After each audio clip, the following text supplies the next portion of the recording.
क्या आपको पता है कि अभिनेत्री प्रिया राजवंश को लेकर चेतन आनंद का जो प्यार था, उसकी वजह से आनंद भाइयों के बीच हो गया था मनमुटाव। फिर भी प्रिया राजवंश को छोड़ने के लिए चेतन आनंद नहीं थे तैयार। फिर क्या हुआ था बताएंगे आपको। आप बस कीजिए थोड़ा इंतजार और देखते रहिए ब्लैक एंड वाइट।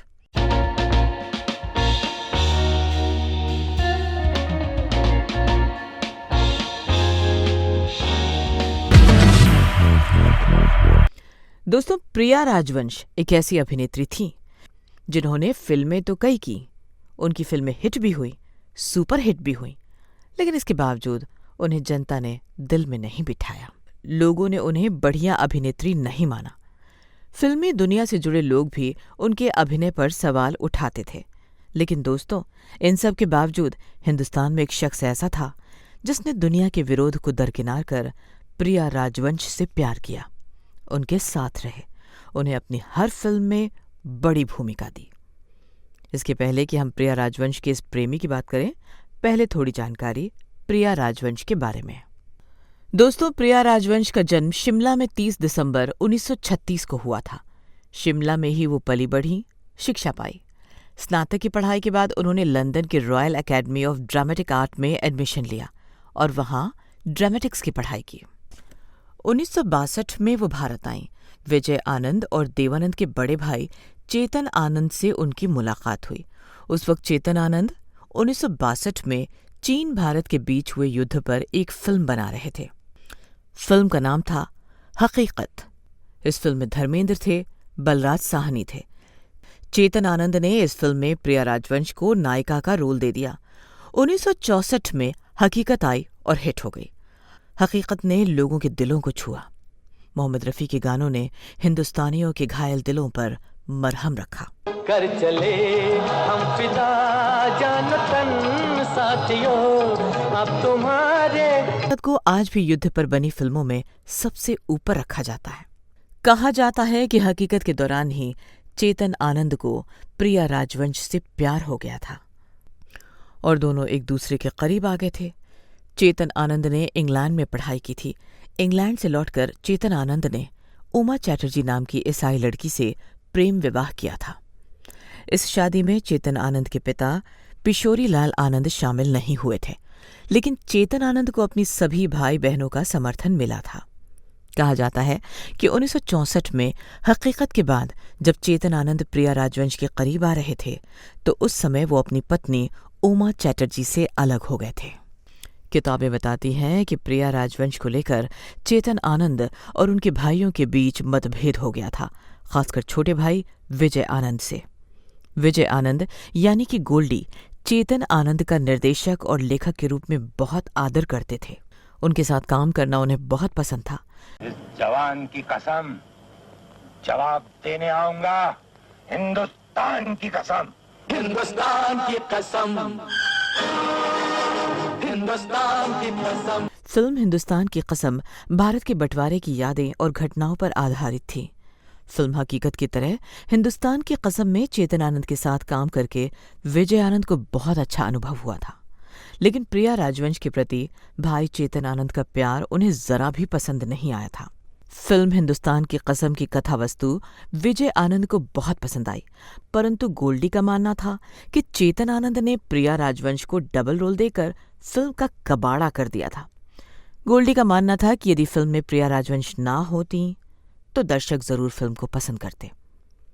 युद्ध की पृष्ठभूमि पर आधारित फिल्म में प्रमुख स्त्री भूमिका की जरूरत ही नहीं थी। यस मोहिनी, सुन रहा हूँ, बोलो। ओवर। जिस रीडर की हमें तलाश है वो इसी बिल्डिंग में है।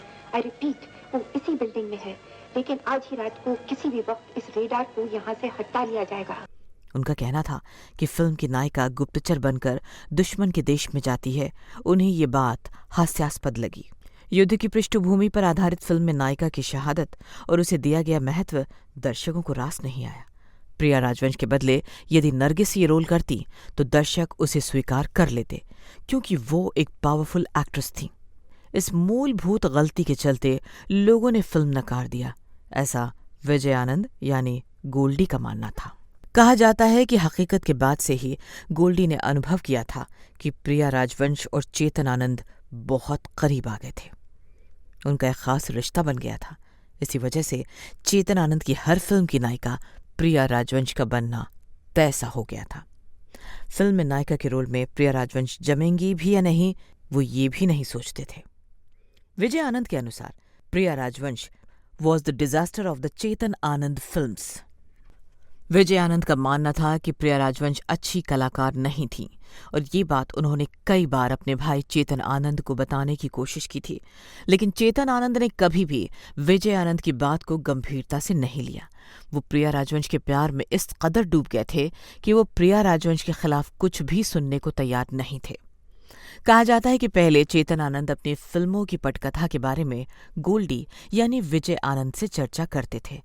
जब उन्होंने देखा कि गोल्डी को ये पसंद नहीं कि प्रिया राजवंश को महत्व दिया जाए, तो उन्होंने उन्हें या किसी और को स्क्रिप्ट दिखाना ही बंद कर दिया। कहा जाता है कि एक बार उन्होंने विजय आनंद से प्रिया राजवंश के लिए एक फिल्म बनाने को कहा, जिससे विजय आनंद के निर्देशन के पारस पत्थर के छूने से प्रिया राजवंश का करियर सोने की तरह दमकने लगे। चूंकि गोल्डी की नज़र में प्रिया राजवंश अच्छी अभिनेत्री नहीं थी, इसीलिए विजय आनंद प्रिया राजवंश के साथ फिल्म बनाना नहीं चाहते थे, पर बड़े भाई को वो जवाब नहीं दे सकते थे। उन्होंने चेतन आनंद से कहा कि वो प्रिया राजवंश को लेकर फिल्म बनाएंगे, पर उनकी भूमिका गूंगी लड़की की होगी। गोल्डी की बात सुनकर चेतन आनंद ने फिर कभी फिल्म बनाने की चर्चा नहीं की। गोल्डी के अनुसार जब तक प्रिया राजवंश मुंह नहीं खोलती तभी तक अच्छी लगती थी। कहा जाता है ये बात चेतन आनंद जानते थे, लेकिन प्रिया राजवंश के प्यार में वो जानबूझकर उनके दोषों पर ध्यान नहीं देते थे। वो ये भी बात जानते थे कि प्रिया राजवंश को दर्शकों ने अभिनेत्री के रूप में स्वीकार नहीं किया है। वो मानसिक रूप से प्रिया राजवंश के प्यार में इतने उलझे थे कि यदि प्रिया राजवंश को फिल्म में ना लिया गया तो वो नाराज ना हो जाएं, इस डर से चुप रह जाते थे। विजय आनंद हमेशा यही सोचते थे कि यदि उनके बड़े भाई चेतन आनंद की फिल्मों में प्रिया राजवंश ना होती तो ये फिल्म अधिक सफल होती। दोस्तों, इसके बावजूद प्रिया राजवंश ने कई यादगार फिल्में की। 1970 में हीर रांझा की। मोहम्मद रफ़ी ने इस फिल्म में एक ऐसा गाना गाया था जिसकी दुनिया आज भी दीवानी है।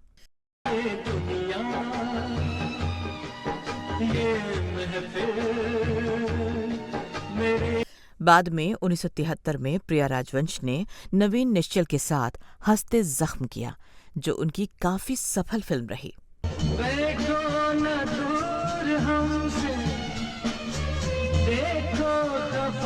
हंसते जख्म में मोहम्मद रफ़ी के इस गाने ने प्रिया राजवंश को एक बहुत बड़ा आसमान दे दिया था।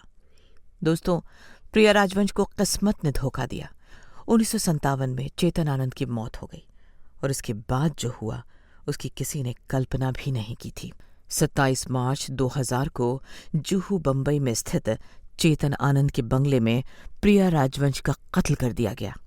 आरोप लगा उनके ही बेटों पर।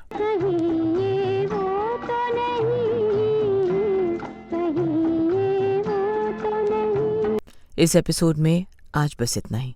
अगर अब तक आपने इस चैनल को सब्सक्राइब नहीं किया है तो अब जरूर कर लें।